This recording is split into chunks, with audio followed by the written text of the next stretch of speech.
Welcome to the Crash the Pond podcast. It is a Monday, July 10th, 8 p.m. Pacific Standard Time edition of the pod. And I'm hyped up for, I don't know why. Yeah, I was going to say why. I've been low energy pretty much all afternoon, and all of a sudden it just rushed back into me.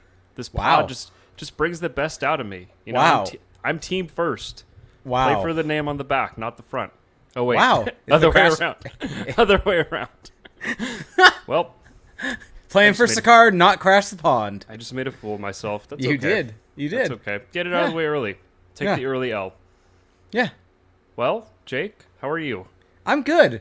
You mentioned right when we hopped in here that I'm wearing a cutoff shirt, and I guess that means I'm going to a monster truck rally in your world? I don't know. I was trying to think of something else besides a gym bro joke, and I don't know. I dug deep. This is my I'm either working out, I'm lazy and just throw on a shirt, or I'm going to the beach shirt.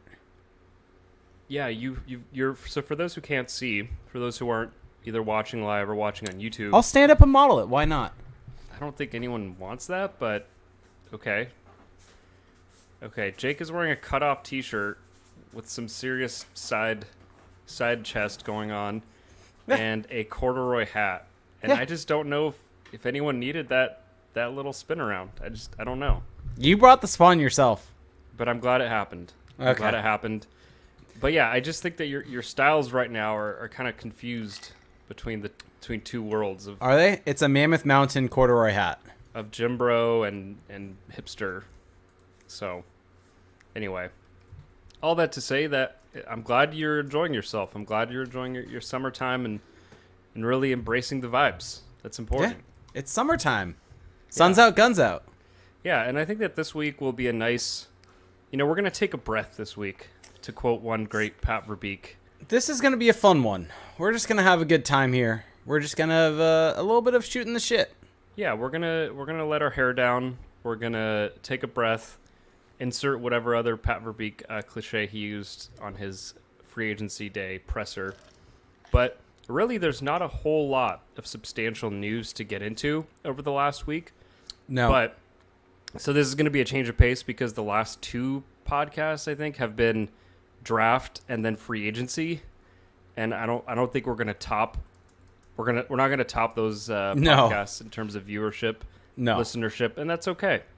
The folks who are listening today are the real ones. So we appreciate you guys. Yep. We appreciate everybody. But I think the biggest piece of news over the last week is the fact that Troy Terry has filed for arbitration, and maybe a little bit of a surprise move. We actually talked about this already on a bonus podcast on our Patreon page, so patrons have already gotten our take on that. But what's your take on Troy Terry electing for salary arbitration? I'd push back on it being a surprise move. I don't think it's a surprise at all. I just, anytime someone hears the word arbitration, they kind of get this weird, queasy feeling. Whether or not it's a surprise, it's just more so maybe the stigma that's associated with it, rightly or wrongly. I mean, I think that this was expected, in my opinion. Like, if they did not have a contract figured out by this point in time, arbitration is where this was going to go. He's arbitration eligible. He should take it. It's well within his rights. And for those that don't know, the way that it works is that any player that has hit a certain amount of time in the NHL, as an RFA, they are arbitration eligible. Not every RFA, but certain ones are. So Zegras, for instance, is not arbitration eligible this season. And what it does, it allows them to go to a neutral arbitrator to be able to figure out and award a contract. The player's agent and sometimes player and the GM basically go back and forth making their case why this player should be making this amount.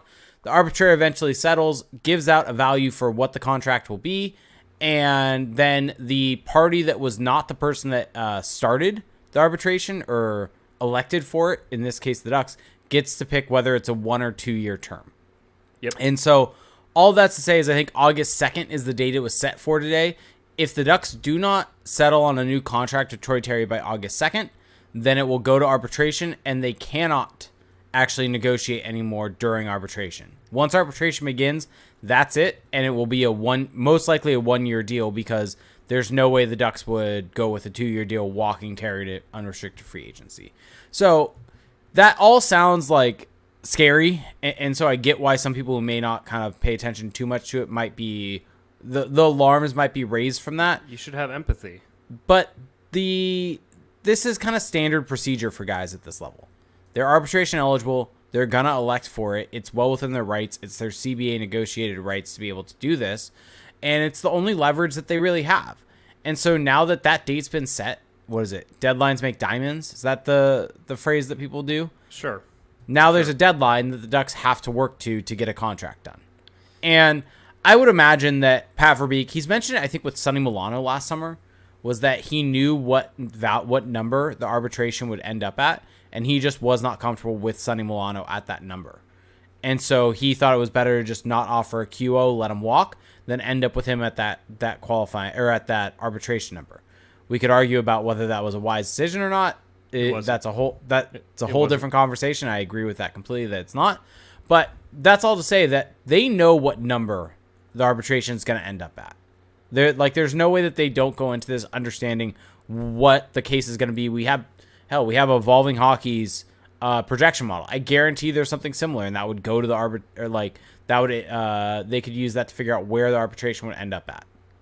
And so probably what they're haggling over is term and figuring out where the term is going to be at on this deal.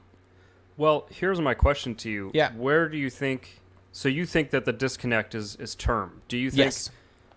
Do you think it's Terry wanting more term and the Ducks wanting less, or what? How is the scale oriented here? I think the Ducks want to give him 4 to 5. I think they probably want to give him what DeBrincat got, which was what? Was it 4 years? 4 times 7.8. Yeah, I think they'd probably want to give him 4 or 5 years.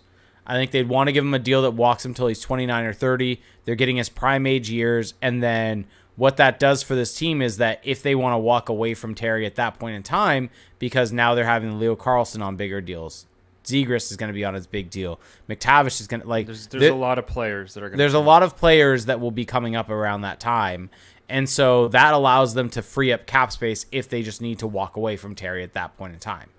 I think Terry probably wants either a 1-year bridge, so that either this can be the pre-agency next summer, where he can kind of really pick where he wants to go, if he truly wants out, or he wants long term. Yeah, so I think that is an interesting or an important thing to raise, is that Terry has 2 more seasons until he's an unrestricted free agent. Yeah. So that does loom large over all of this, because he is buying up UFA years. If Troy Terry just takes a 2-year deal and rides into free agency, unrestricted free agency in 2 years, he's potentially going to get a much bigger payday at that point. We don't know. It's not guaranteed.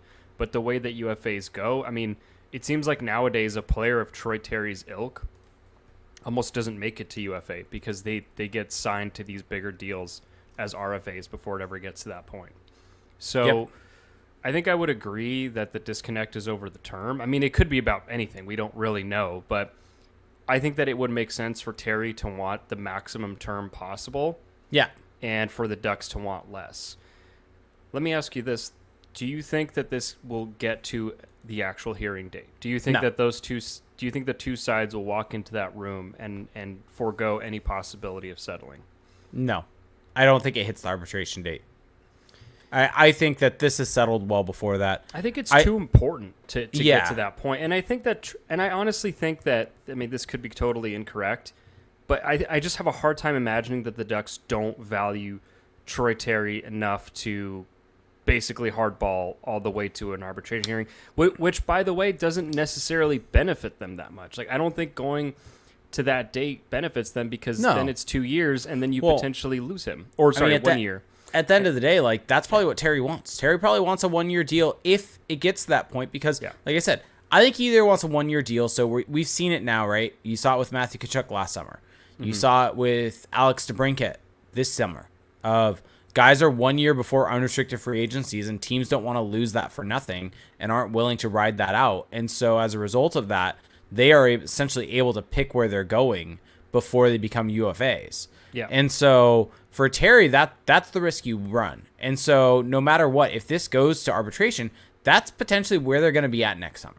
And so I just don't view that as being an option. I think that maybe the Ducks are staunch at 4 to 5 years and Terry wants 8, and maybe they end up meeting in the middle at a 6 or 7 year deal. And that's where this ends up with the negotiation. And now that there's a deadline, which The deadline's important in this because that's how this deal is going to get done. Because if not, you end up with a Zegras situation where there's no deadline, there's no real leverage on Zegras' side outside of an offer sheet, which we know is not going to happen. Holding out. Like, yeah, holding out's really the only leverage that Zegras has. Yeah. And so, of course, he's going to take this and try to get what he wants. And as he should. Like, Troy Terry should get all the sense that he can out of this deal.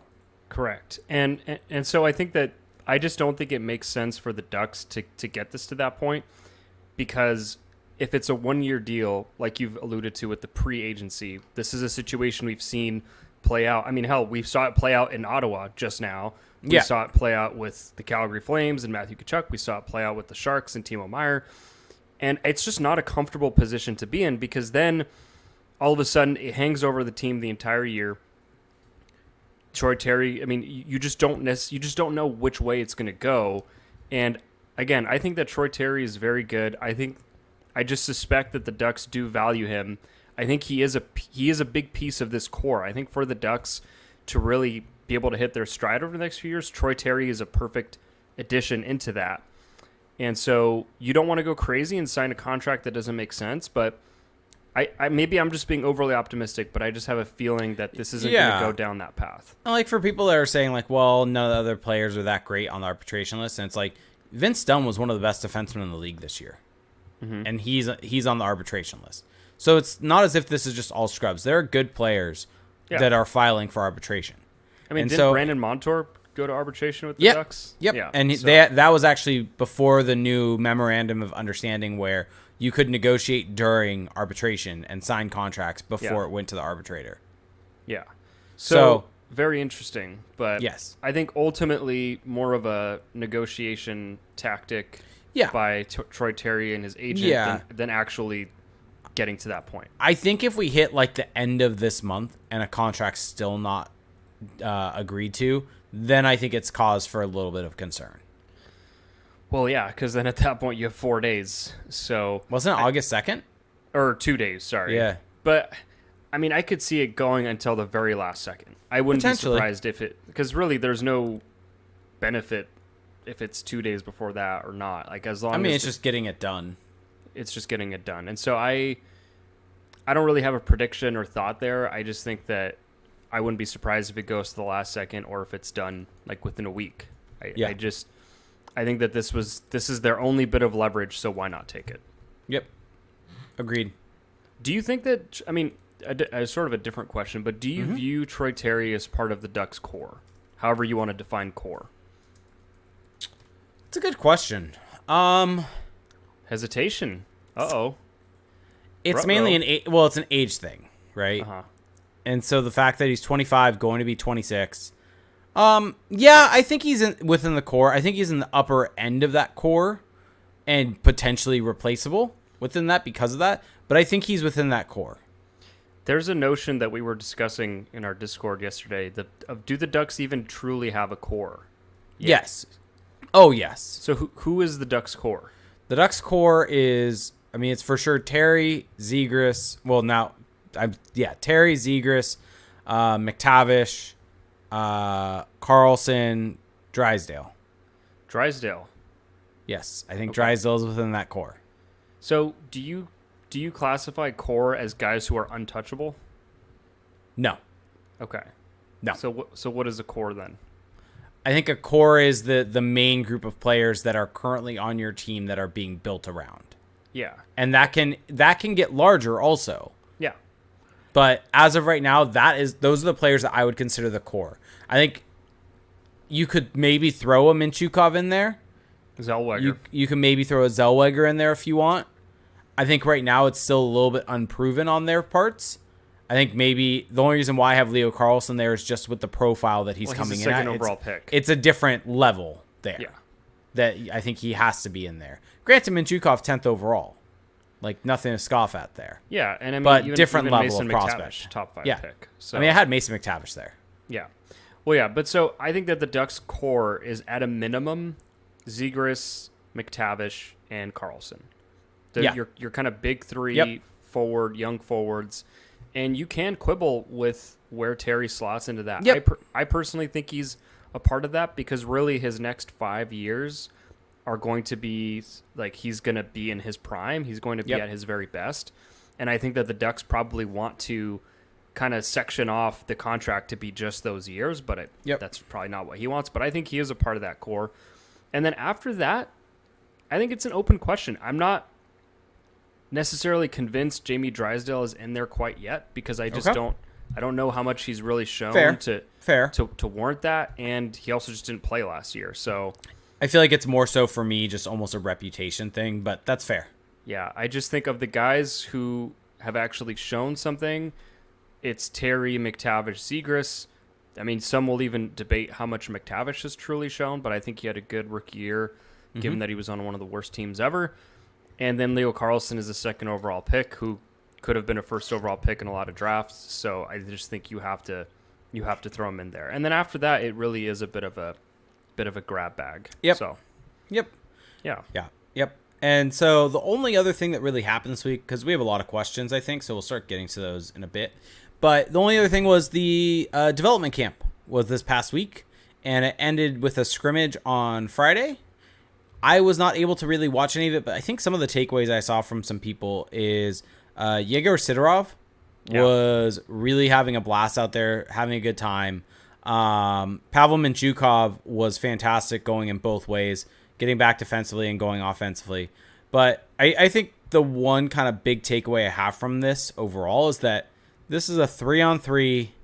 You're talking about the scrimmage. The scrimmage. A 3-on-3 scrimmage that isn't where the actual game is played. And so there was a lot of talk about kind of some Carlson stuff, about maybe him looking behind the play or things like that. And it doesn't matter, honestly, to me, because it's 3-on-3 hockey. It's a scrimmage. It's development camp. A lot of that was very overblown. If it comes time and training camp happens and he's playing in a preseason game and that's there, maybe that's a little bit more of a cause for concern, right?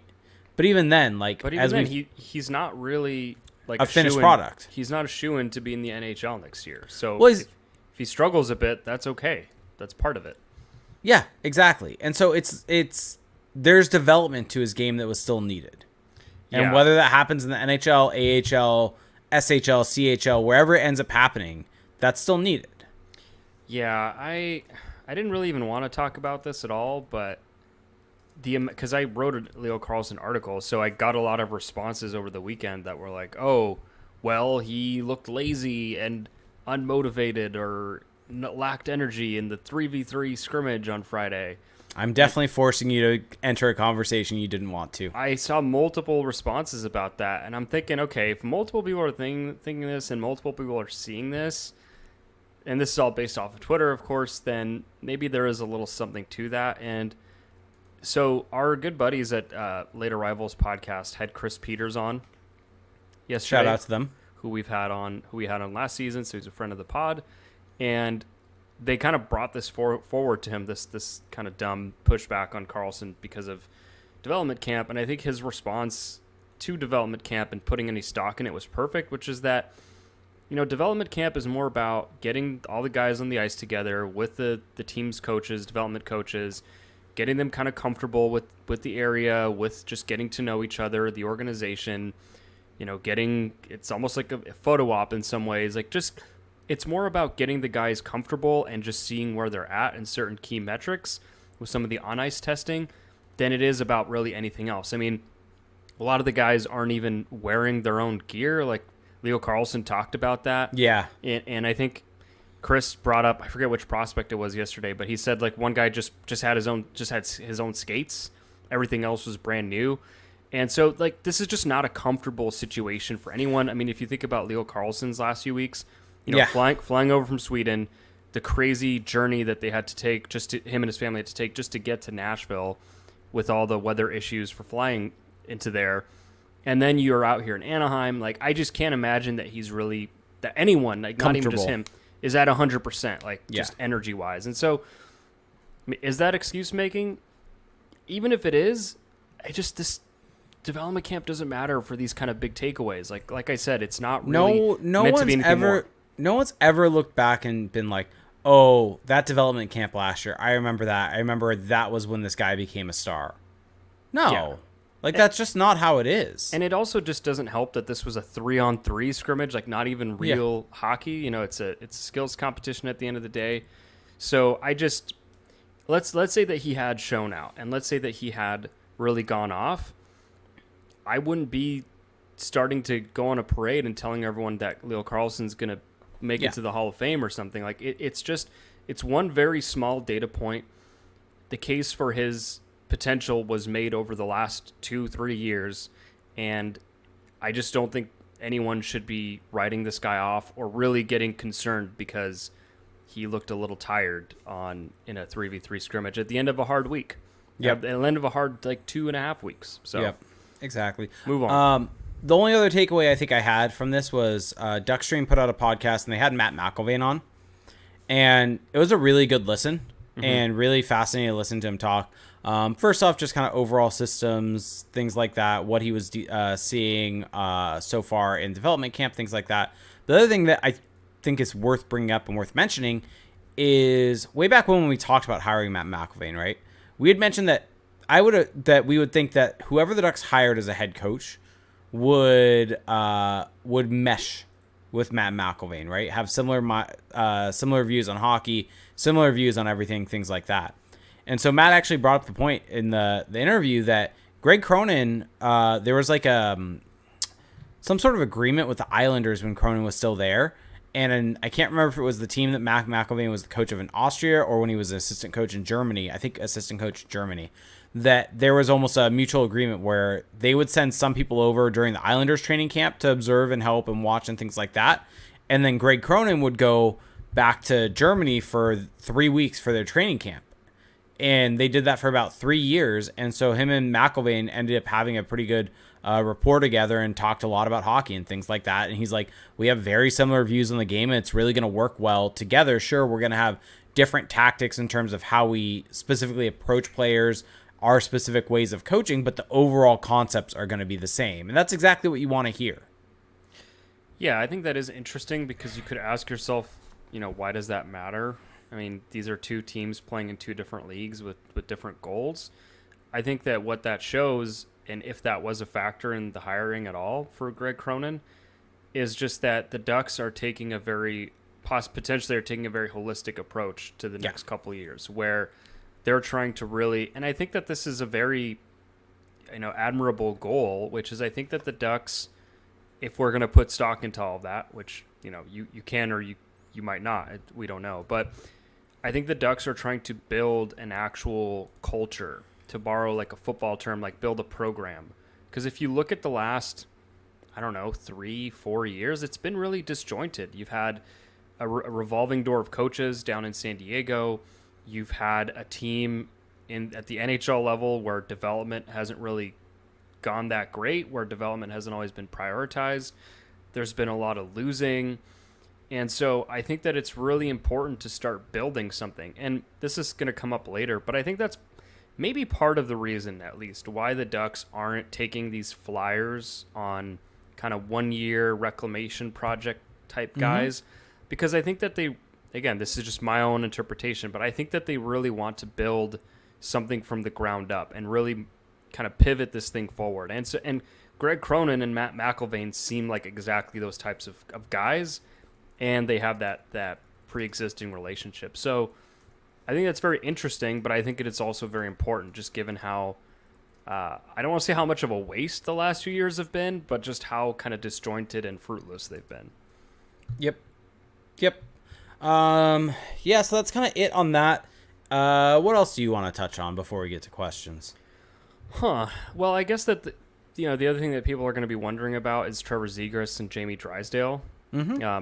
But actually, one thing I did want to talk about, just because it is somewhat related to the Ducks, is that Alex DeBrincat got traded to the Detroit Red Wings, and the Ducks were rumored to be interested in him. We don't know how hard they pursued him, but what do you make of just that trade, that outcome, and also the fact that the Ducks whiffed on a big time trade target? I don't know if I would call it whiff necessarily. We talked about Alex DeBrincat and his fit on the Ducks and things like that in last week's episode. But I think what I ended up taking away from the trade today was that with that being the return, it must have been a situation where Alex DeBrincat said, okay, I've considered all of these options, but Detroit's really the only place I want to go. Yeah. And it's the only place that I'll sign an extension in. And so with that being the case, that was the best return that they could get with Steve Yzerman holding those cards. And Yzerman waited them out, supposedly said the deal that they were trying to get done at the draft was too rich for his blood, and waited until now and got a much cheaper deal and signed DeBrincat to a very manageable 4-year term, right? Yeah. 4 years, 7.9 or something around that mark. And so I don't know if I consider it a whiff necessarily for the Ducks because Alex DeBrincat's from Michigan. It seems like he just wanted to go close to home. And so I don't know. It sounds like the Ducks had become a consideration for him, but it seems like even with all of that, the only spot he really wanted to go was back home and be close to home. Yeah, and also, I mean, if you think about it, who did the information, like, who benefits from that information being out there that the Ducks are interested in that, maybe his mind has come around to the Ducks roster? Like, that almost sounds like that was something that was floated out there as potentially true, but that would be something that would help the Senators in some kind of back and forth negotiation. Fair. Because you need, if you're the Sens, you're trying to avoid being backed up into a corner and basically only having one team to negotiate with. And so that information definitely, only really benefited the Senators in that situation. So we don't even really know how real it was between the Ducks and DeBrincat. Would it have been nice for the Ducks to have Alex DeBrincat on their roster at 4 years, $7.8 million? Sure, it would have been a very important addition. He's really just an outstanding offensive player. I don't know if he's necessarily a Pat Verbeek guy at 5'7", but he's definitely a guy who would have made them better in the short and medium term. But I don't really view it as a whiff either, but I think that the more that the Ducks get rumored to be in on things and that they don't materialize, the more this kind of like sleepy Pat narrative grows. But I just like what you said. I just think that at the end of the day, Alex DeBrincat wanted to go play where he's from, and that's pretty much it. All there is to it. Yep. And the other news was that maybe could have influenced the Ducks was Philip Zadina signed with the San Jose Sharks. Yep. 1 year. And it's a similar analysis there. I think that Philip Zadina, I think what he's trying to do on a 1-year deal, and maybe it's also all he could get, but I think he's trying to revive his career. He's trying to set himself up for his next contract. And if you compare the two teams' rosters up front, I think that in San Jose, there's just more possibilities. There's less guys who are really entrenched up front who have these big reputations.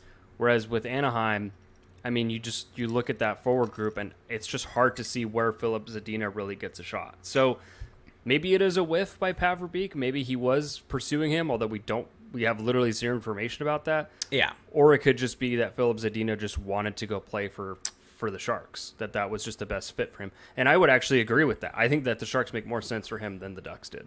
Yeah, and I also think with Philip Zadina, it could be a situation where Pat Verbeek didn't like the player. Like, you have to remember, Pat Verbeek was part of the Detroit Red Wings organization. He was not part of the group that actually drafted Zadina, though. He was part of the group that Yzerman came in, I think, a year after that. And so, but he has upfront knowledge. And so if that probably influenced it, whether that's right or wrong, that would have influenced his opinion on the player and whether he would have wanted to sign him. Yeah, and also, I don't want any of this to come across as like we're making excuses for Pat Verbeek or anything like that. I think that there is a very fair criticism of Pat Verbeek in that there's been a lot of opportunities to take chances on guys, and if you hit on that chance, hit on that swing, then you have a guy who can become an important piece of your roster. Take these kind of upside bets like with the Philip Zadina. We've seen other examples before, and he's just never ever taken them. Now, that doesn't mean that he hasn't tried. That doesn't mean he wasn't close. Like, we don't really know anything beyond that, but I think it is fair to be somewhat frustrated because when you think about the way Pat Verbeek is building this roster so far, it's very slow and steady. He's not being very aggressive. He's not really taking a lot of bets. He's not making a lot of bets. Really, I think John Klingberg is the only one that comes to mind, and that was like an established NHL name. So I think you can definitely quibble and be frustrated with how Pat Verbeek is building this thing out, but that doesn't necessarily mean that how he's building it is wrong either. It's just like a different approach than the alternative, which is almost like what the Canadians are doing, which is they've done a lot of this trying to bet on a guy who didn't fit somewhere else and trying to revive him, basically. Yep. Completely agreed. All right, let's anything else? Let's see here. Because if not, no, I don't think so. No. Because Felix, first impressions matter. There are no two ways around it. What's the first thing that someone notices about you? In most cases, it's your face and more importantly, your skin. If you aren't already, it's time to put your best face forward. How do you do that? By adding a skincare routine. And you know what? It's not hard. You just don't have the right tools until now. Clinically proven to reduce wrinkles, fine lines, and signs of aging, Caldera Lab is the leader in men's skincare and is here to save the day. Use our exclusive code CTP at calderalab.com to enjoy 20% off their best products. Caldera Lab creates high-performance men's skincare products, and the regimen leads off their product lineup a twice-a-day routine to transform your skin. The skincare world is heavily female-driven and has long been the wild, wild west for men. Whether men can't find the right brand or simply lack knowledge and understanding of it, skincare is something that requires attention. Luckily, men's skincare has never been easier with Caldera Lab and the regimen.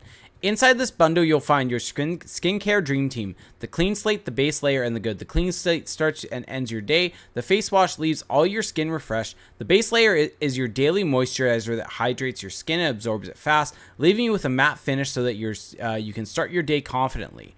The good is your go-to at night before bed and a clinically proven multifunctional serum that helps your skin look tighter and smoother, as well as help reduce the visibility of wrinkles and fine lines. In every drop of serum, there are 3.4 million antioxidant units protecting your skin. Want to know what that means? Well, I have no clue.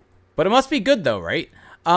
They even have an eye serum called the Icon. It addresses the 3 most common skin concerns around the eyes: fine lines, dark circles, and puffiness. And so they also give you a nice handy little flyer that tells you when to use things. Wow. Which for me, I never know whenever I get a new skincare product and try to get in a routine. I always fall off because I never know when to actually use it. And I now have this up on my mirror, so I know in the morning and at night that I should be using this and what to use. It's very nice. And so it takes less than a minute morning and night and helps and here to reduce your wrinkles, fine lines, and signs of aging. So you can get 20% off with our code CTP at calderalab.com. That's 20% off at calderalab.com by using code CTP. Jump into skin and first impression royalty with Caldera Lab. And this episode is also brought to you by 714 Tickets. We're all excited for the hockey season, and hockey season's gone, but baseball season, hockey season as it comes up in October. And I think it's agreed there's really no better way to watch any sport than going to games live and in person. That's where 714 Tickets come in. It's a locally owned ticket company in Anaheim that never charges you taxes or service fees, unlike StubHub or Ticketmaster, located right in front of Honda Center, but also have a website, 714tickets.com, where you can earn 5% back in rewards on every online purchase. So to recap, you get to see your favorite team play, pay no fees, and earn rewards back for future purposes. Sounds like a no-brainer. So you can shop for your tickets at 714tickets.com or stop by their office for a more personal feel. Check them out and use promo code CTP to get 10% off your purchase. Support local business. Yes. Support mom and pop. Yep, exactly. So, okay. All right. Well, we have a ton of questions. We do. And we're going to start with our Discord. People really came through. Yeah, we're going to start with our Discord. Then we're going to go to Twitter and then Twitch and YouTube. We will finish off with you because you always come through and we want to kind of end the show with you, all of you. So we're going to start with this. Jared Kalornstan says, are we winning? No. Okay. Gleesall said, how many marbles can you fit in a school bus? So I actually Googled this question. Okay. And couldn't find a marble answer, but could find a golf ball answer. Okay. Do you want? And someone actually had a very long and detailed answer to this. I think it was Quora, which makes sense. I'll read it really quickly here. A standard school bus is about 8 feet wide, 6 feet high, 20 feet long. That is just a guess. That means there's 960 cubic feet, and since there are 1728 cubic inches in a cubic foot, that means about 1.65 million cubic inches. I calculate the volume of a golf ball to be about 2.5 cubic inches, as 0.85 inches is the radius of a golf ball. So the end calculation is about 495,000 golf balls. So, let's see. Appa said Felix is prepared for a question. I'm aghast. Here's the thing. If you wanted to actually prepare, you could have figured out how many marbles are in a golf ball and then done the multiplication. I would not have done that. I mean, it's not that hard to do that type of There's comparison. no world in where I actually go to that length. I mean, it's very easy. It's not that hard, but Well, whatever. why don't you do it on the spot then? No, I'm good. You're the Olaf engineer. You. If anything, you should have had an answer prepared for this. No, because I don't look at the questions until I read them. Okay, well, just saying. I just read them. I throw you the layup, and you get to dunk it or not. It's an alley oop. I don't think you throw a layup, but continue. I meant an alley oop when I. It's okay. You don't really watch basketball. So I don't. Olaf is Berserker said, "Who are your top 1 or 2 remaining UFAs available for the Ducks?" So number 1 is Tomas Tatar. I would agree with that. About him. I think that he's older, so it would be another older player. If you can get him on 3 years, I just think that he solves so many problems for you up front. Just gives you a guy who can do everything. Outside of that, though, I was scrolling down the list, and it's not really a pretty list. Here are 2 names that I settled on. And I don't even know. Maybe they've signed already, so I could be wrong. Did Jesse Pugliarvi sign? I don't think so. He wasn't qualified. But he has hips. He's like having hip surgery. Well, assuming that he can come back to health, blah, blah, I think that he could be an interesting bet for the Ducks. I mean, we've talked about him a lot, but at his size, his defensive ability, some playmaking, he's still young. He's 25, so, I mean, youngish. You can get him on probably a cheaper deal. And then also, this one is way less exciting, but Joel Kiviranta out of Dallas, he's just one of those guys who isn't going to blow you away, but the Ducks just need more solid bottom 6 depth, and I think he can bring that, a bit more of a defensive specialist. But I'm looking at the Ducks bottom 6, particularly the third line of what could be Vetrano, Lundestrom, Silverberg, and I have concerns, especially on the Silverberg front. So if you can maybe bring in one more body, that would be nice, but we'll see. Not necessarily top of the shopping cart either. Yep. Let's see. First place, Dejan said, now that the first wave of UFA is done, assuming the rosters stay the same from now till opening day, order the Pacific Division teams. You can tier them, but need a 1 through 8. Okay. So tier 1, number 1, the reigning champs. Yeah. Vegas Golden Knights. There's no disputing that. Number 2, still in tier 1, Edmonton Oilers. Number 3, exit tier 1. So my apologies, thoughts and prayers, but the LA Kings are not in tier 1 until further notice. They are in tier 2, along with Seattle at 4 and Calgary at 5. I don't have Calgary in that tier. So here's my issue with Calgary. They may drop into my next tier if they actually fire sell their roster, but they still have a fine roster on paper. And without Daryl Sutter next season, I just don't really know what is the big divider between them and Seattle, let's say, if they bring back the roster that they have currently. That doesn't really look like it's the case, though. So if you were to be more speculative and drop them into the next tier, you could. But the question was keep the rosters intact, so I did. Next tier, number 6, Vancouver Canucks. I think that the Canucks are really trying to be competitive, and they do have the top-end talent.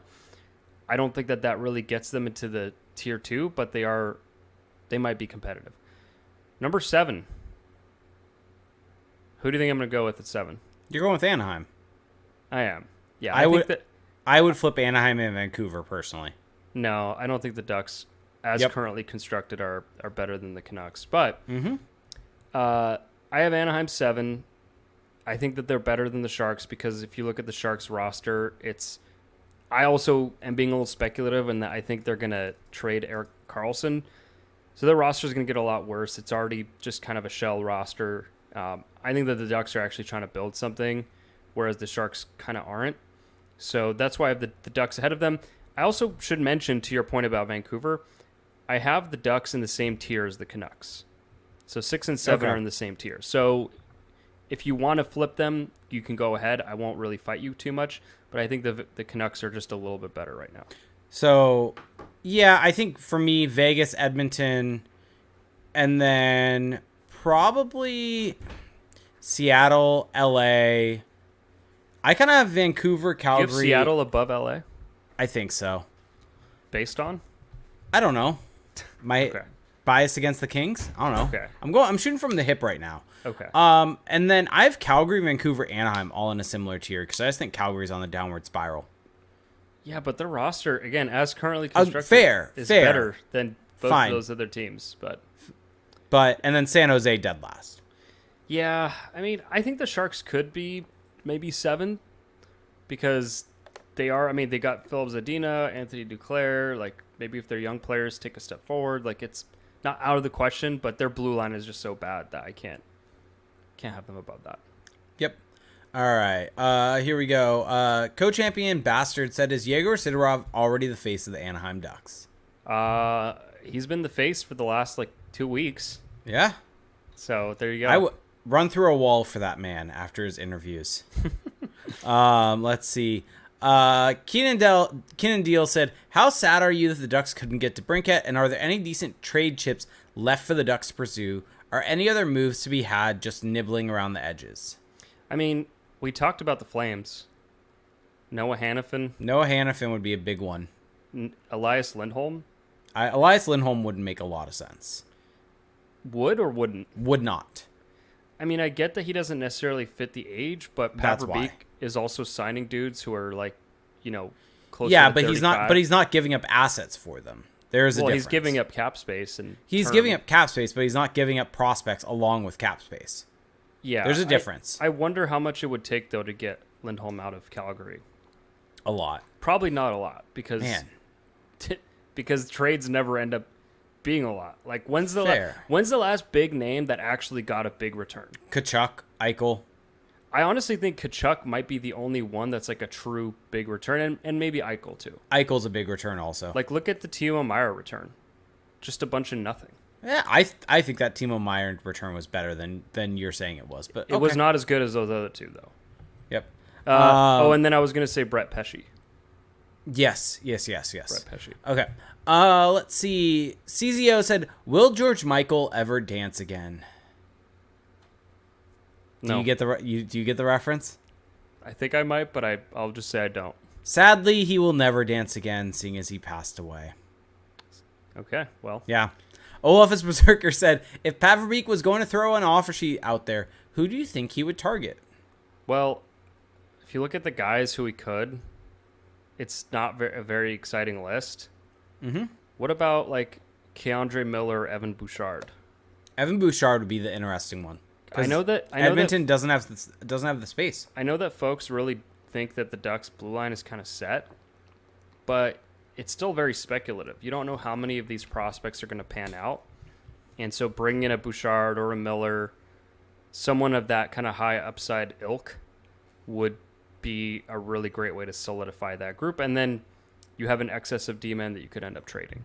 Yep. Dusty Birkenstock said, if Gibson could fetch a first and a prospect, but you have to keep $2 million for each year remaining on the contract, would you do it knowing the cap is supposed to go up over the next few years? I think I might, depending on the quality of the prospect. I think it has to be a pretty decent prospect. Yeah, I would agree with that. But if it is, I think that's pretty good.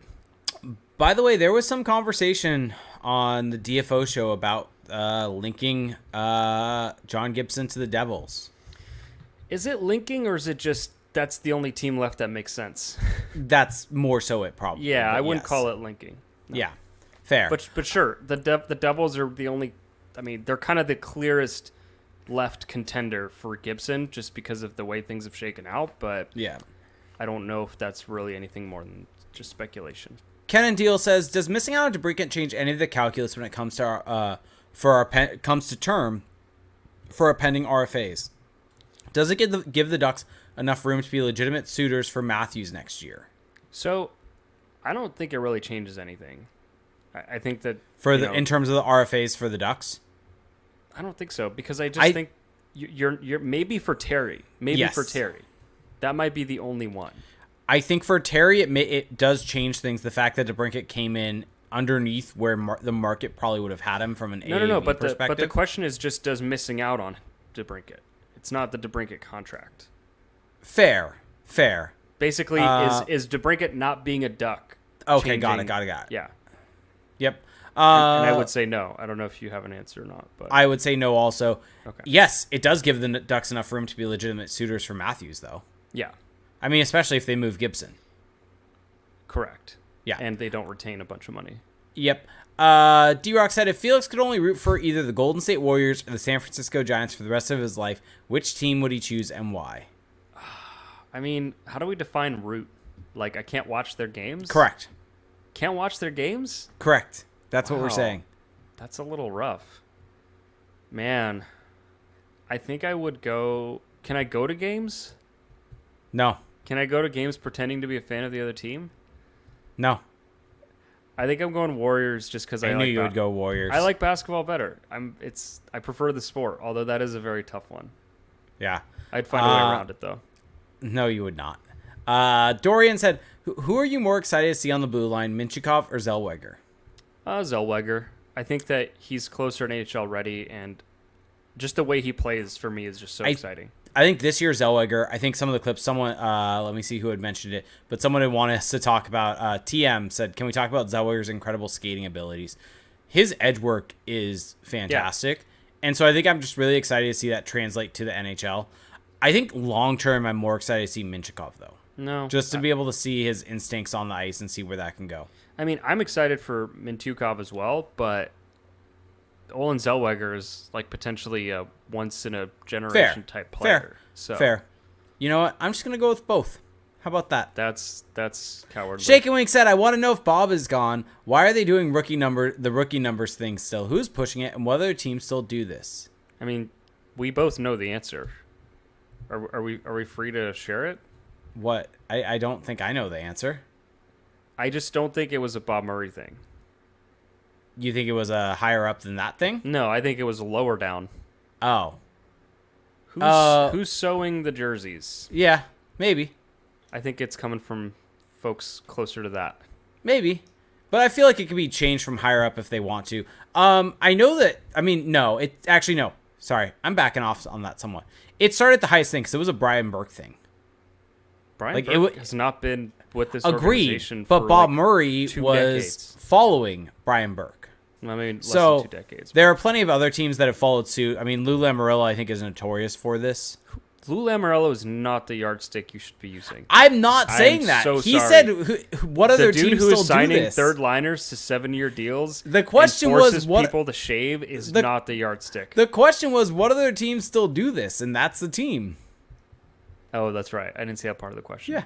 Yeah. Regardlance, not a yardstick. It wasn't meant to be a yardstick. My point stands. You tried to make it a yardstick. And I didn't. Okay. I mean, I don't have a rant on this. It's dumb. Let people wear what number they want. Stop with Adam these Fantilli's dumb... already wearing 11. And Leo Carlson has to wear Nick 37 old number. Yeah. So does Heyo Deflo said, does Max Jones finish the 23-24 season having earned a spot forward going forward in the Ducks bottom 6 or having been demoted to San Diego for the indefinite future? I'm going to be optimistic and say yes. We were having a fun chat today in Discord, and I think it was Patrick who raised the point that, we were discussing it at least, that role players probably benefit and are affected more by a good or bad system. And I think that Max Jones has the makings of a solid depth player. He just needs an actual system to actually play in. So I'm going to be optimistic and say that assuming Greg Cronin brings a respectable system, Max Jones has shown he can be a good forechecker, and I think he can potentially thrive in that. So I'll say yes. SP84 said, how many kids currently in the Ducks prospect pool make the team? You can divide forwards and D out if you like. I did not get to this question. Uh-oh. I mean, for me, I think it's just Zellweger. I think I guess we can consider Lacombe and Hellison also in that group. Yeah. Nestorenko also. I think Nestorenko is more interesting than people realize because I think that there's like 4 suitors for that 13th forward spot. Is the Klingberg trade going to be looked on a lot differently in a year or two? This is like the question. This is the question you'll just keep raising. Because it's constantly said. You hear Frank Saravelli said John Klingberg only got the Ducks a fourth. Yeah, I mean, I think you are correct that if Nikita Nestorenko becomes a solid NHLer, then yes, it completely changes how people view it. It doesn't change anything for me because I think it's like the return was fine considering how bad Klingberg was and the possibility of Nestorenko. I'm just not necessarily convinced Nestorenko starts the season in Anaheim just because like you've got, Braden Tracy can compete for that type of spot.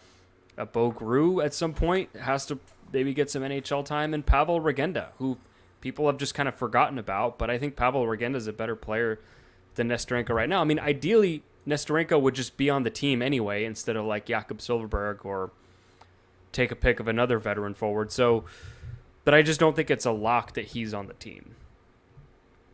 Yep. All right. Let's see. The Puff said, does a Duck steal the Calder from Bedard? Is it Olin Zellweger, Carlson, or others? No. I say Zellweger if anyone. I mean, Connor Bedard not only is Connor Bedard, but he's also going to play for the Chicago Blackhawks. Just saying. So he's going to be on every national broadcast. So just saying. I find it very difficult to imagine a world where Olin Zellweger... What if Zellweger leads the league in points? Or for the rookies? league? Like rookies, sorry. If he does... As a defenseman. If he does, then yes. But I think that's what it would take. Okay. Ryan, there are some questions earlier that I missed, actually.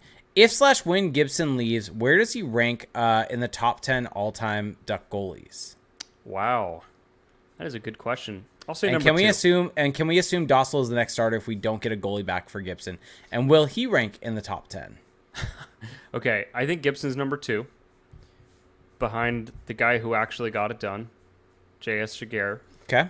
The guy who didn't, pout his way out of town, J.S. Jaguar. Actually, that might not be true. Did he ask to be traded? No, he did not want to be traded. He wasn't happy though. It was near. It was near the end of his reign. He was a backup. But he wasn't happy about playing very different. Jonas Hiller. I don't think. Very different. Anyway, Lucas Dostal, I think next season, if Gibson is gone, is more in a tandem role than a clear-cut starter. I just can't imagine he goes from being like a real true backup to all of a sudden playing 50 games. So tandem. But if Lucas Dostal, eventually becomes a starter and solidifies himself, I mean, I could see him being number 1 all time, because you think about how good this Ducks team could be in the next 5 years. And if Lucas Dostal is backstopping all of that, like, he's going to rack up wins, he's going to get into the playoffs, he's potentially going to win a cup. Like, he could very much climb those power rankings. But right now, for me, it's number 35. The number that should be hanging in the Honda Center rafters, but is not due to unknown reasons. I will say John Gibson ends up I'm going to say what? third. For me. Third, okay. So behind Dostal and Jaguar? No. Jaguar, Hiller, Gibson.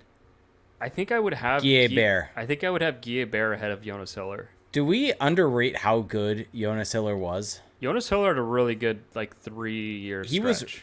He played 326 games for the Ducks. Yeah. That is, yeah. So just gonna put that out there. He deserves more respect. Guillet-Bear deserves more respect also. Yeah, I think John Gibson is in that upper echelon though, which the Ducks have been blessed with great goaltending throughout their history, and he's right there with everyone. I want to get back to this topic very briefly. Okay. But the more you listen to people talk about the Gibson trade situation, like he was on the Cam and Strick podcast. Oh, completely pointless. But has this narrative that he's a great goalie stuck in a bad situation almost gone too far? I think you and I both agree that he's affected by it, but his stats have been crummy for a while now. A while. Do you still do you think that narrative is being overblown, that he's this awesome goalie who's just being held back? Is it too much of a I think that there's something there about Dallas Eakins being the head coach. I've brought this up in the past, but you look at his GSAX numbers. But look at wait. Let me finish with this. Okay. Is that you look at his GSAX numbers, and prior to Dallas Eakins taking over, he was always positive to a significant degree. But playing under Randy Carlisle, though. Yes. Like late stage Randy Carlisle. So where I'm going with this, though, is that even playing under late stage Randy Carlisle may have been a system, even if it was set up for him to get shellacked and shot on against. But it provided shots on the location that was to his benefit. Also, are we overrating how bad the Ducks were prior to last season? Because I think last season was really, truly bad. Yeah, I think that is a fact. Because like 2 years ago, 5-on-5, the Ducks were more like bottom tier than like bottom. I think that realistically what's happened is it's a system that did not play to his benefits. Sure. And that really set him up in a spot to be bad. I agree with that, but I just think that it's almost like just kind of like a foregone conclusion that he's just a Vezina goalie stuck on a bad team. Like, I think that he's going to have to earn that back. Because if he goes to a new team, like if you're the Devils, are you ready to sell a bunch of stuff to go out and get him? I don't know. Like it is a bit of a gamble. Yep. Ryan also said, what should we do going forward in terms of goaltending? If the Ducks trade Gibson, you take a goalie back. If you take back Vanacek, and you do a tandem with Dostal and Vanacek. Schmid.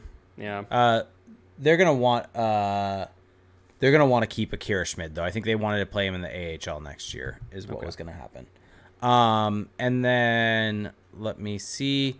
Beadall said, question, any bets on who gets a new contract first? Terry Zegras, Drysdale, or Dostal? I think Troy Terry. I think Troy Terry just because there's a deadline. Yeah. Let's see. Are you distracted right now? I am. I heard like a bang on my slider, so I was very confused by that. Oh. So, yeah. I don't know. Okay. Well. Second place, Louis said, what is one food that you absolutely refuse to eat? I mean, this is easy for me. What is it? Eggs. Oh, that is such a terrible take. Eggs. I'll go olives. Will not eat eggs. I think canned olives are really just not appealing. Yeah, I'm not the biggest olives guy, but I won't refuse to eat them. I'll refuse. OG Leo Carlson Truther, a.k.a. our good friend Connor, said, why does Felix see the thing that we must do after the fact when we understand we do things which may not be possible be thought about when they're done? I will await pushback. I don't know what any of that meant. I don't know what I'm supposed to get out of that word salad, but thanks, Connor. Thank you for your question. And here's your pushback. Here's your ratio. Here's your pushback. All right. So we got a couple questions on Twitter, and then we'll get to our Twitch and YouTube chats. So people in the Twitch and YouTube chats, once we get through this, start throwing your questions. And I know some people have put them in. Please, if you want to put them in again, it makes my life a little bit easier with this. Barry said, is there significance to the numbers 34, 37, 46, and 51 for rookies? Do other teams have numbers like this or that they hand out to rookies? No significance. It's just some teams do this randomizer. Yeah. You're being called out saying you should have prepared for that one. That question from Connor. You're right. Yeah. Trophy with a B said, with the plethora of D prospects in the pipeline, do you think there's a point where Pat Verbeek starts shipping out young blue liners to try and help strengthen the forward group? Yes, I think so. I think that's kind of that's the side benefit of having a lot of well thought of prospects is that you can trade them before the shine wears off and you can use them to shore up other weaknesses. Like again, we've touched on it a couple times here, but I look at the Ducks forward group and I'm very unconvinced by it, especially even in the pipeline. So maybe that's what ends up happening is they deal like a Tyson Hines or a Tristan Luneau to go and upgrade up front. Not saying that's what's going to happen, but that's just the options that it gives you. Yep. He also said, what's the perfect poke bowl? So I'm not the best person because I don't eat raw fish, but I'll do poke with shrimp. Wait, hold on. I mean, I don't eat fish sushi in general. I do shrimp with sushi or crab. Do you think the shrimp is cooked? Yes. Oh, that's right. It is. I was trying to get you on a gotcha. Didn't work. Wow. Sometimes you swing and miss. It's okay. I'll do. So my favorite poke bowl is shrimp, white rice, ginger, wasabi, seaweed salad, the crab, imitation crab meat. Yeah. All that on top with some of the poke sauce. So I good. usually go. I mean, I haven't had poke in like probably over a year, but usually go like I'll go all three different kinds of fish. So I'll go tuna, salmon, and then maybe the spicy tuna. I like the what is it, edamame? Yes. I I'll like, do edamame also. I like to put some avocado in there, white rice. I don't know, just the whole shebang. Yeah. But yeah, I haven't had poke in a long time, so I'm a little rusty. Andrew Boydson says, we've already kind of covered this. Sorry, asking about what players we'd like to see in terms of free agents available. So we've kind of talked about that. We covered that. So, but yeah, I think Tomas Tatar is top of mind, but I'm starting to doubt that happens. So Yep. I've got this one from our good friend Trevor Zebra saying, I got one question for the pod tonight. Obviously, the Angels owner is terrible, and fans have been hoping for him to sell a team because the Angels don't seem to have specific direction. Do you like the Samiolis, and do you guys think the Ducks do have a specific good direction? Yes, I like the Samiolis. Sure, you can quibble with certain things here and there, but they have invested in the team, invested in hockey in Southern California, and have really done wonders for the sport in California. Grade them on the curve of like sports owners. There's a lot of just bad owners and crazy owners. So on that curve alone, they are great. And even if you take them off that curve, like they're still fine. So yeah, it seems like the pro sports franchise across the street from the Ducks could benefit from that. Yep. All right. So now we're going to start getting some questions from our Twitch and our YouTube chat. So if you are in there, please start throwing questions in, repost them with question at the front, just for my ease. And so for those of you that are listening to this on your favorite podcast services, you can find us at twitch.tv/crashbond, where if you have Amazon Prime, you get one free Twitch Prime gaming sub each and every month. It helps out more than you can imagine. You can also follow us, I think heart the videos, and you'll get notified when we go live. And if you are watching us on YouTube, you can go to youtube.com/crashpond. Please like the video if you're enjoying what you're seeing. Subscribe to the channel. Really trying to boost our numbers there. Get a little more visibility. Get more views on there. Really help us out if you're liking it. And I know everyone here uses YouTube, even if you're listening to this. So go find us there. Like the channel. Subscribe to it. Hit the notification bell to get notified when we go live. All right. So we're going to get to some questions. So please start throwing questions into the chats as you've got them. Makes my life easier to find them. Rooch20 said, will Leo Carlson goes back to the SHL next year and then plays in the NHL the year after. Will he win the Calder Trophy?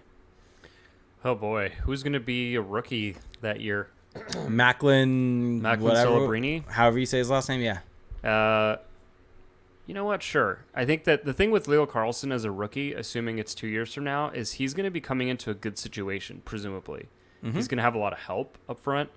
And, I mean, if you think about the teams that might draft like a Celebrini or whoever is going to be, whoever ends up being the top pick, I think it's going to be a pretty bad team. So they might not have a lot of help. So sure, Leo Carlson is your 2025 Calder Trophy winner.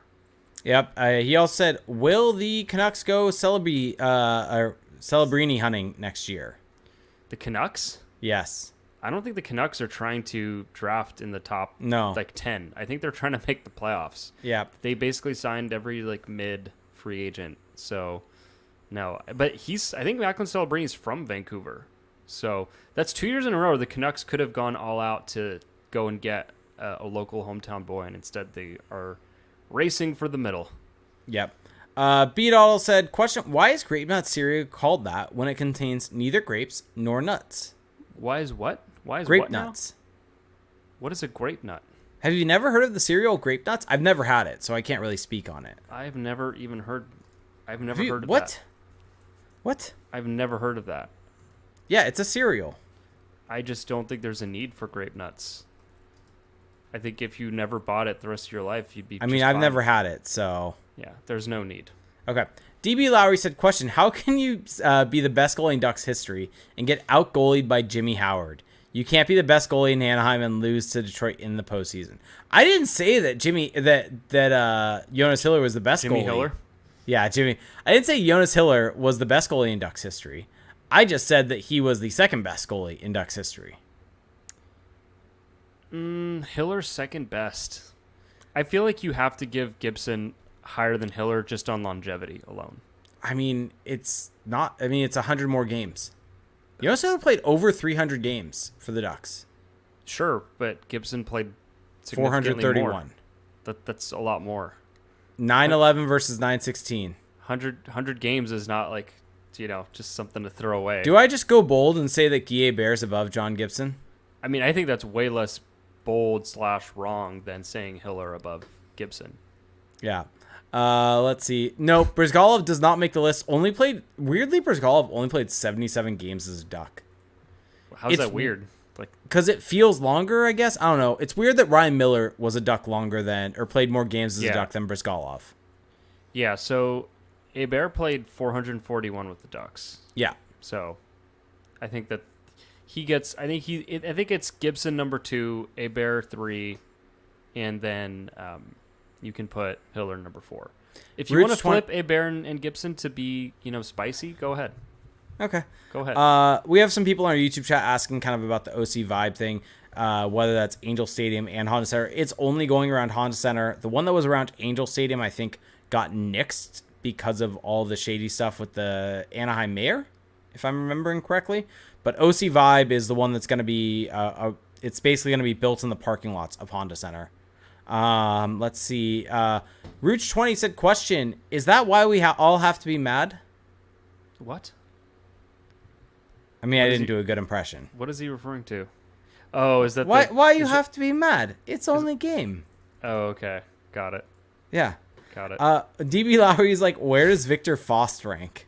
Oh my gosh. God. I need to pull up the Ducks all-time goalie stats. It says there have been 35 goalies, which feels light, but it says there's been 35 goalies in Ducks history. In franchise history? In franchise history to play a regular season game. That is way less than I would have thought. Let's see. How many games played did Victor Fost had? Victor Fost played 30 games. Yeah. I mean, Freddie Anderson is ahead of Victor Fost. I mean, really, the top 4 is pretty set. I mean, should it be ranked like that heavily based on games played? No, it should all. That's why I think Jonas Hiller should be higher. I mean, should Freddie Anderson be ahead of Jonas Hiller?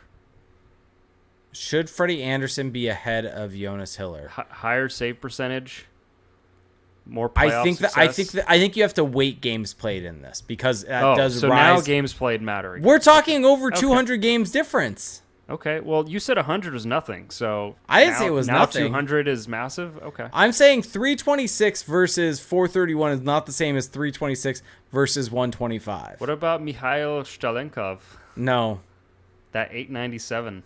So the question was, where does Victor Fost rank?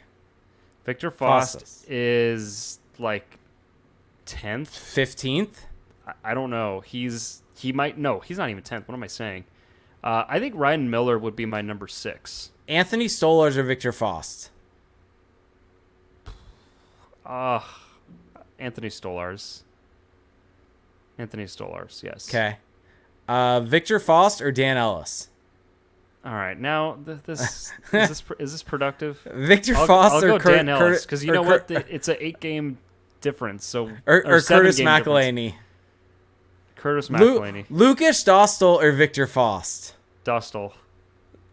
Jonathan Bernier over Victor Fost. Wow. Ray Emery or Victor Fost? Ray Emery. Okay. I'm not picking anyone.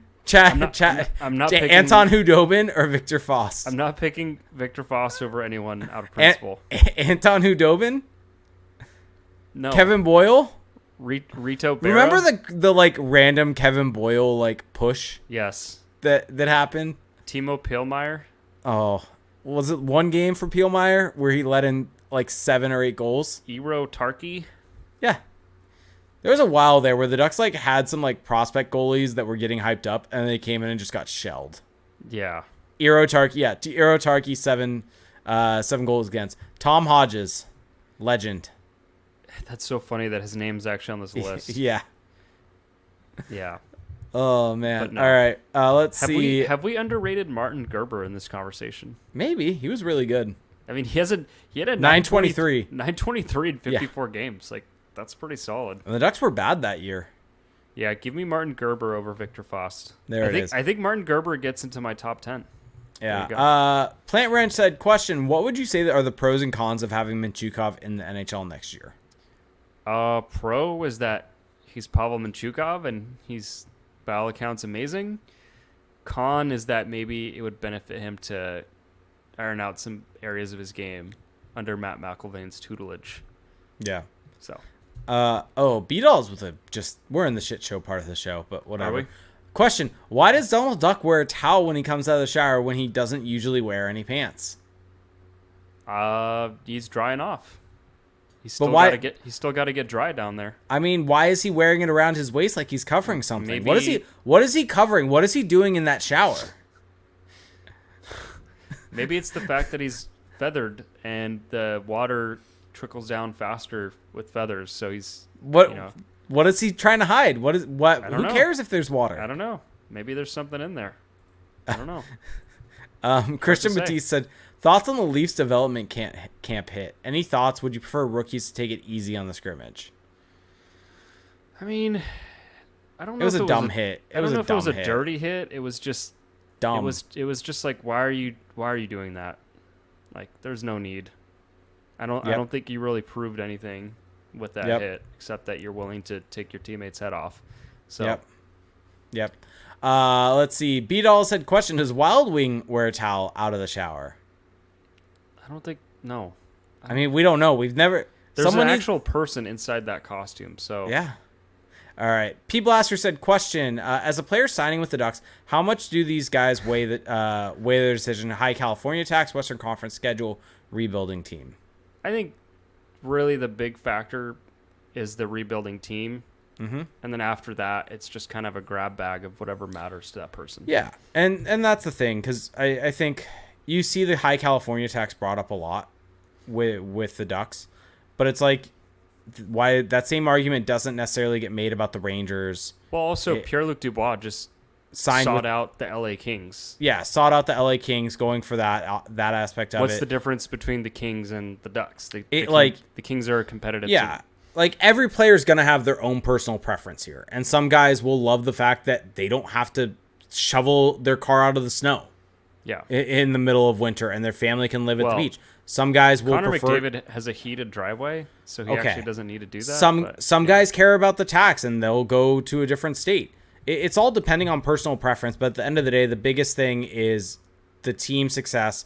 And if your team is having success, people will take less to come to your team, regardless of the tax situation, regardless of the weather at your place. That is the biggest thing for your team, and everything else typically falls beneath that.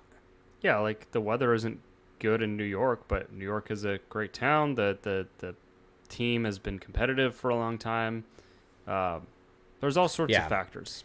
So but I also don't think we should say that like the income tax is not a factor. No, it's not a factor. It's a factor. I just think it's way overblown as a factor, I guess, is my only point.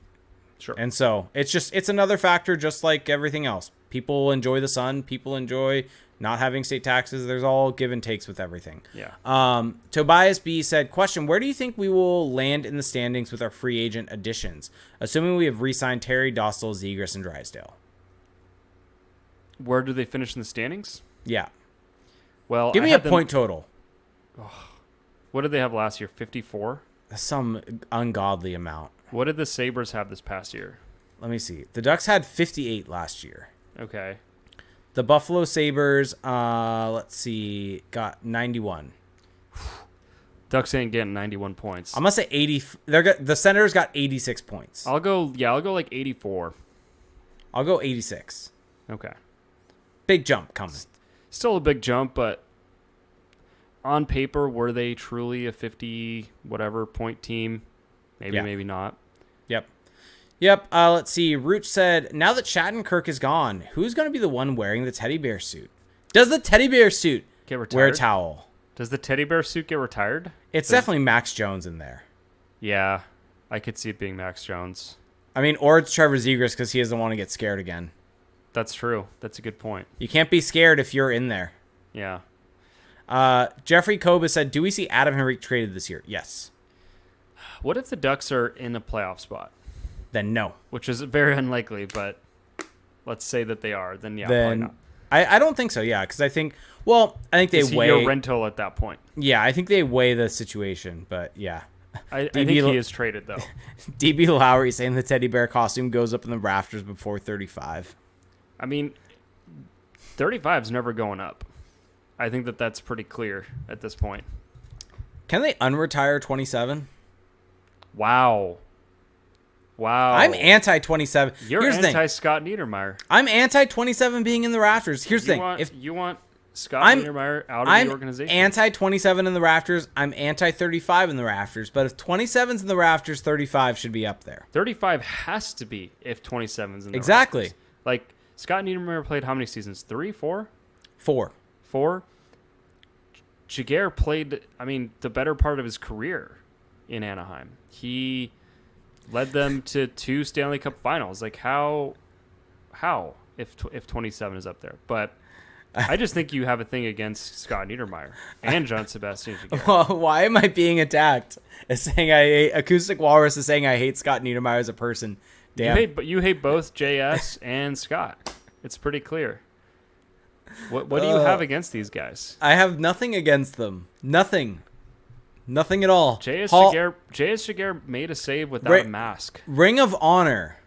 Ring of Honor is just like a big middle finger, honestly. Ducks Hall of Fame. Team Hall of Fames are dumb. I'm sorry. Unless you're like the Canadians, the Leafs, or a team with like over 100 years of history, don't make a Hall of Fame, please. Wait, why am I now being said that I hate Pronger? I don't hate Chris Pronger. You hate every good player that's spent a short amount of time in Anaheim. No, I don't. It's pretty. You said you're anti-27. Who is? I'm anti going in the rafters. Why is that? Anti-Niedermayer. You're five seasons, I guess, was Niedermayer. But one of those was a half season, like. Wow, just completely dump on everything he ever accomplished for the Ducks. He's still working for the team. Should Rob Niedermayer's number go in the rafters because it brought the Ducks Scott Niedermayer? No. Does 44 get retired? Don't think that's how that works. Does 44 get retired? No. No, but 35 should be up there on its own merit. No relation to 27. Just should be up there on its own merit. B-Doll said, "What did Jaguar do to the Samuelis? Take off the stream." No, I don't think there's anything there. I think they just, I don't know. I'm curious. I think it goes up eventually, though. Maybe. Let's see. Tobias B said, "How do you guys feel about the new head coach?" I think that it's an intriguing hire. I don't want to get too hyped up on it and cling on to every soundbite, because at the end of the day, we've been down this road before. We've done that dance. And, people on our Discord have made it a habit of digging through my old tweets. And there were some times where I was very glowing of Dallas Eakins, pre him really coaching all that much in Anaheim. So I think I'm trying to be cautiously optimistic. But based on everything he said, based on what we've heard, I think that it's an intriguing hire, and I have cautious optimism. Wait. Last one left saying, what do you think about Ray Bourque's jersey being retired in Colorado? His number's retired in the app for the Avalanche. Is it? Is that true? He played 1.5 he played 94 games there. You know what? Makes sense. Is his number retired there?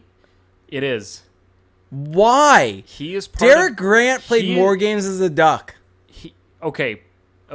First off, that's just straight up insulting. Think about the impact of the games Ray Bourque played for the Avs. Max Comtois played more games as a Duck. Quality over quantity. Ray Bourque was part of one of the most iconic moments in hockey history, wearing a Colorado Avalanche sweater. That's great for him. That doesn't make him a jersey retirement. You know what? I have this to say. Okay. I have this to say. There's not one cookie cutter uniform standard for jersey retirement. Jersey retirement standards should be team specific, and they should be about team history and the impact on that team. So regardless of length of time, should Nick Delorier's number be retired in Anaheim? No, because he had no impact. He was a scrub. No impact. Ray Bourque had a massive impact on the Avs, and rightfully 77 hangs from the rooftop of Balls Arena. So, was it Ball Arena? Sorry, Ball Arena. Just slip of the tongue there. My apologies. Tybalt says, when are you guys going to do a full ranking of every goalie that's ever played a game for the Ducks? That might be a Patreon topic. That might be a fun, just like that Patreon that is either topic. that is a summer topic or a Patreon topic. So subscribe to the Patreon, T-Bolt. I know you're there. Let's see. Michael B said, who is the worst good Ducks player of all time? His choice is Joffrey Lupul. Worst good Duck, huh? Of all time. Well, I can't really. I don't have the Yuri whole Sakach?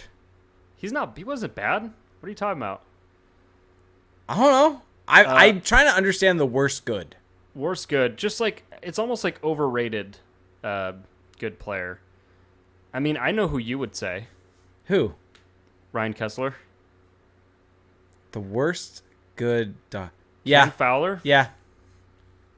No, Cam not Fowler might be up there. Get out of here. I mean, have we forgotten that a lot of Cam Fowler's career was kind of meh? Are you now? Wait.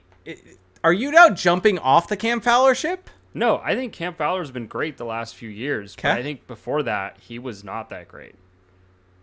Jakob Silfverberg, you could throw in there. Jakob Silfverberg's a good one. I mean, kind of insulting to the guy who just played 81 games. B. Doddle said, question, if the Ducks sign Cale Makar and he leads the Ducks to another cup, would Jake hate him too? No. Yes. No, I don't hate any of these players. You're anti-Niedermeyer. You even said it. How? You're anti-Niedermeyer. How? You said, I'm anti-27. I'm anti-27 being retired. Guy Bear threw her first pitch at Angel Stadium. That's fascinating. Today? No, there's just a picture of him on Google. You are just looking at shiny objects, aren't you? I don't... You're talking about Guy Bear's head? No, I meant... What's the shiny object reference? You're like a cat looking at a shiny object getting distracted. Well, I was Googling him, and I just like glanced over at the page, and it was... That popped up, so... Anyway. Someone had mentioned, I think it was DB Lowry, saying, how do we feel about Lucas Dostal wearing number 1, seeing as that was Hiller's number? Great tribute to a great goalie. Why don't goalies have the rookie number thing going on? I don't know. It's very odd. Maybe because it just has rarely Lucas happens. Dostal ever had number 1? Or always had number 1? Yeah, he has. Even in prospect camp? Well, I don't know about that, but or dev camp? I think he always did have 1, even in prospect camp. Huh. Yeah. Huh. Maybe it's because there's not that many goalie numbers. It's like the 30s and 1. Those are your standard goalie numbers. Ole Eriksson Ek wore 78. Was that his choice? I don't know if that was his choice. Very confusing. Yeah. All right. Let's end with. We have 2 questions. Let's just end with these. Tobias B said, "How do you think Pavel Verbeek has done with the team and the direction he's taking the team?" I think overall it's a B. I think a lot of the grade comes from just the internal improvements, like building out the analytics staff, trying to revamp the development staff, bring in Matt McIlvaine, trying to build out the actual infrastructure of the team. But the actual roster building component is a big old TBD at this point in time. Yep. I mean, I guess like I like the Leo Carlson pick, but yes. Lou's asking, why don't you people accept the Dustin Brown 23 statue? Why does Dustin Brown have a statue? Why does he have 2 statues? I think that's a little misleading because the other one is part of like a bigger kind of sculpture with multiple characters in it. Yeah, he's still that is where he should have a statue. That makes sense. Why does he have a statue though? Like he played what, like 1,300 games, 800 points, something like that. No, I don't think he even had 800 points. Let's see. Do you want to? I will look this up right now. Let's see. He had 712 points. Boom. In 1,296 games. Yeah. So, that's not even jersey retirement status. I mean, jersey retirement's a little different because again, he was the captain, he was part of those cup teams. I could see that, but statue is completely different to me. So, yeah, the statue thing just makes no sense. Yep. What would be the Ducks equivalent? Scott Niedermayer. No, because Dustin Brown played his entire career. The thought process is captain that led the team to the cup. No, he played 18 years with the Kings. Not comparable. It's the equivalent of Niedermayer getting his number retired. Terrible comparison. Okay. But regardless. Like a career Duck, but who wasn't actually a Hall of Fame worthy player. Ryan Kessler's not that. Like known for leadership, but not really actual on ice excellence. I mean, the Ducks haven't had that many guys to play. They've only had one player to play over 1,000 games. Man, Dustin Brown's single season career high in points is 61. Like, Ruchin is someone people are mentioning, and like he could be up there. Like, yeah, it's just like Teemu Selanne makes way more sense because Teemu Selanne had some fantastic seasons with the Ducks. Like, to me, a statue, to me, a statue is just, you've got to be an all-time player. And I just don't know if Dustin Brown was that. But hey, I mean, going back to my earlier tirade, let teams do whatever they want. Yep. I have a bone to pick real quick, though, before we get out of here. Yes. My bone to pick is with our food channel in Discord. Okay. Good old Heyo D-Flow in there. He's got a lot of bad food takes.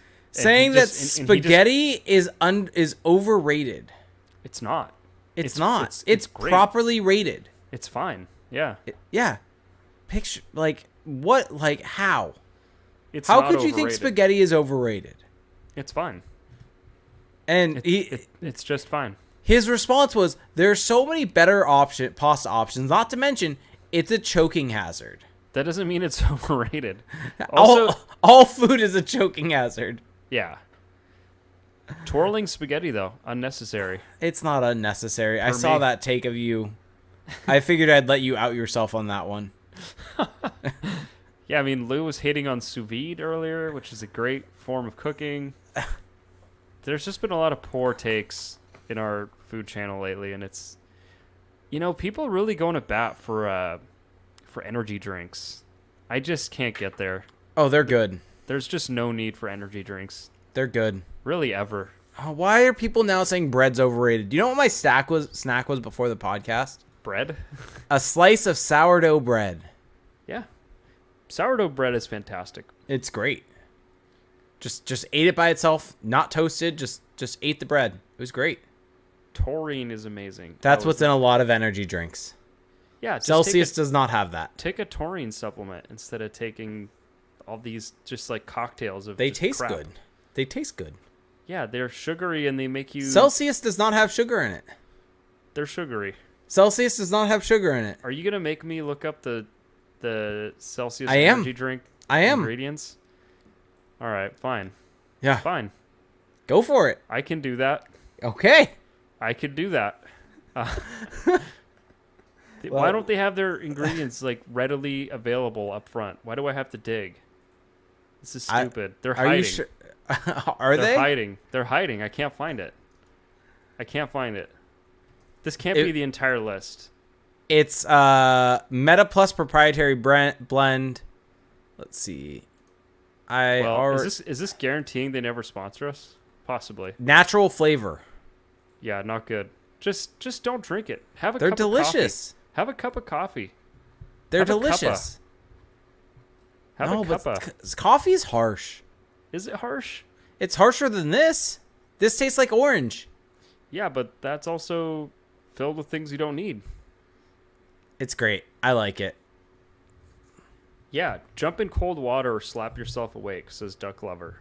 Yeah. What if Celsius does support us in the future? How about that? If they do? Yeah. Look, money talks. I'm not above getting bought out. So if they want to pay up and buy my silence, by all means. Your silence. Not even your support, your silence. If they want to buy my silence, they can, but they're going to have to pay a pretty penny. So there you go. Let's get out of here. I hope the Celsius CEO is listening to this right now. Oh yeah, big Ducks fan. Hey, is it selling out or is it just taking advantage of a situation? Getting your worth, knowing your worth? Yeah. Yeah, if my silence can be bought, then depending on the issue, it can be. Johnny just in Discord said, "Are we sure Italian food is good?" That's just a terrible take. What a bad take. Italian food is great. Italian food is like one of the top tier cuisines.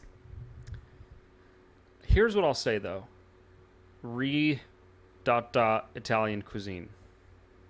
There is a lot of bad Italian food out there in the U.S. in the U.S. Fair. They're just imagine your local Italian restaurant. Are you rallying against mom and pop shops again? Nanas? Hold on. Before you make this out to be a anti-nona and nono situation. I mean, hey, if Nono and Nana don't want to get called out, maybe they should step up, because a lot of these local Italian restaurants, first off, you walk in and you feel like, has this place been vacuumed in the last year? There's always this kind of dingy feeling to them. And then the food, I don't know what it is about the super Americanized Italian restaurant, but you'll order tomato sauce, whatever, marinara sauce, spaghetti, and the marinara sauce will just be slapped onto the top of the spaghetti, and it's just incredibly watery. The sauce isn't at all embedded or melded with the pasta. They didn't even bother to stir. It's just that's my kind of impression. That's what enters my mind when I think of these local. You are Italian getting places. just dragged. Am I? In our Twitch chat. Just No. absolutely dragged. No, I love a great Italian restaurant. I think Italian food is S tier. But I think in the U.S., there's a lot of local Italian places that just suck. That just calling out Nono and Nona. Just calling them out. Hey, I want Nono and Nana to succeed, but I want them to do it in a way that will actually, glorify their heritage, because this ain't it. I'm really only thinking of one place right now, local to me. Are you painting with a broad brush I have right now? no clue if this is actually true for most places, but it could be, and I'm looking out for that. I'm being cautious. Maybe, you shouldn't paint with a broad brush and respect the hardworking Italians that are here providing us with delicious food. I think that Italian food is awesome, but Italian food and Mexican food are the two top tiers. I don't think Mexican food is in the same tier as Italian food. Wow. Respectfully. Wow. I say this with all due respect. And I've had great Mexican food, but it's just not in the same tier as Italian food. Wow. Sorry. Sometimes the truth really hurts, but it's important for a reason. And now I got nothing else. I'm being called out. I love Mexican food. Hold on. People are throwing How are we still going? People are throwing some major accusations in this chat. There's just a lot of delicious food all over. How about that? Is there really a bad food? I don't know. French food, I'm iffy on. Wow. French food is also S tier, but different conversation. There isn't really a bad cuisine. I'll say that. I think that there's some cuisines just have a lot of bad interpretations, a lot of bad imitations. That's the problem with Mexican food in the U.S. or in California, is it's everywhere, and a lot of people just aren't good at it. It's not authentic, or it's not well made, or whatever. It's the same thing with Italian food. Oh, British food, yeah. DB Lowry saying British food is bad. What is British food? Can we narrow that down? Bland. What is it? The English breakfast? English breakfast, fish and chips. Beans. Fish and chips are one of those foods that always sounds like a great idea, and then you eat it and you feel like utter trash after, and you're like, yeah, that wasn't smart. Mm-hmm. Pies. Meat pies. Yeah. Savory pies. Yeah. So I used to have a roommate from England, and there was one day where I think it was before, what was it, the World Cup final? Was that it? England was playing a big soccer game the last. The 2 years. Euros. Yeah, and not World Cup final. And the night before, he was hyping up, "Oh yeah, I'm gonna make an English breakfast tomorrow. You'll see my culture." And then I wake up the next day and I just see eggs. There was basically nothing unique about it except maybe beans. It was just your standard breakfast, that you would get at a diner or something. Hopefully we didn't just piss off our entire UK fan base. But I mean, Johnny, if you're listening to this, get after Felix in Discord. Okay. People are bringing up Cuban food. Cuban food's delicious. Thai food's delicious. Korean food's delicious. Chinese food's delicious. Thai food? Sushi, Japanese food's delicious. Everything's great. Yeah. Well, you don't even like sushi. I like sushi with shrimp, That's just barely sushi at that point. but still. Pumpkin pie is disgusting, per Johnny. Pumpkin Is it? pie is delicious. Why are people not letting us end this show by still putting in bad takes? I'm being asked if I think ramen doesn't exist. Just because I brought up sushi doesn't mean I don't think ramen exists. Just, My word. erasing ramen culture. I've been to Japan. And I had ramen every day and loved it. And also, Why does this feel like a fake story? I have the pictures. I have the pictures to prove it. This feels like a made up story. I've been to Japan. I've been to Japan. I had ramen every day. I went in 2013, and I had ramen practically every day. And the downside of having ramen every day in Japan for 2 weeks is that it ruins ramen for you in the U.S. Because I'm not going to say every ramen place in the U.S. is bad, but it's close. It's very close. It might be like 90-10, bad to good. There's like, here's what I don't understand. Why are ramen places in the U.S. obsessed with making ramen not ramen? It's like, oh, how many weird toppings and ingredients can we add that you would never find in a ramen restaurant in Japan? How much can we ruin this? I just don't understand it. Let the classic speak for itself. Less is more. Simplicity. Come on. And now I've got nothing. I've got nothing. Lou hates Chinese food. How are we still going? It's an hour 37. I don't know. How are 53 of you still here? I'm surprised that we haven't lost like half. There's been no significant drop off. Yeah, I'm impressed. That's great. Lou saying Chinese food isn't good.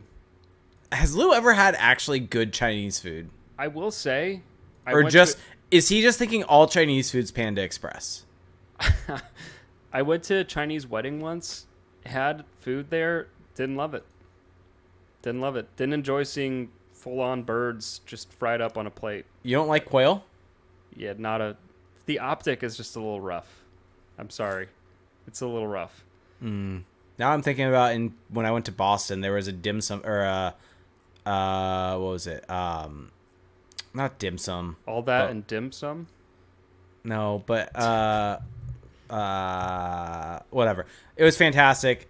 And we don't even know what you got. You just I don't even know what you're saying. Soup dumplings. There we go. Like soup dumplings and a scallion pancake. Just great. Fertilized duck eggs. Why are we? What is our chat going on about at this point? Are people talking about Filipino food now? Are people? I don't even know at this point. You know you can get that. Let's end with this. RJ Mateco said, "What does Terry's contract look like, money and term?" I'm going 6 times 8. Wow. I have no idea. No chance. 6 times 7. I realized Yeah. 6 times 7. What about 5? Do you think it goes down to 5? I think 6. Yeah, let's go 6 times 6.75. Okay. He'll be underpaid. Let's get us out of here. What's your favorite meal to make for any kind of game? What do you think that means? I don't know.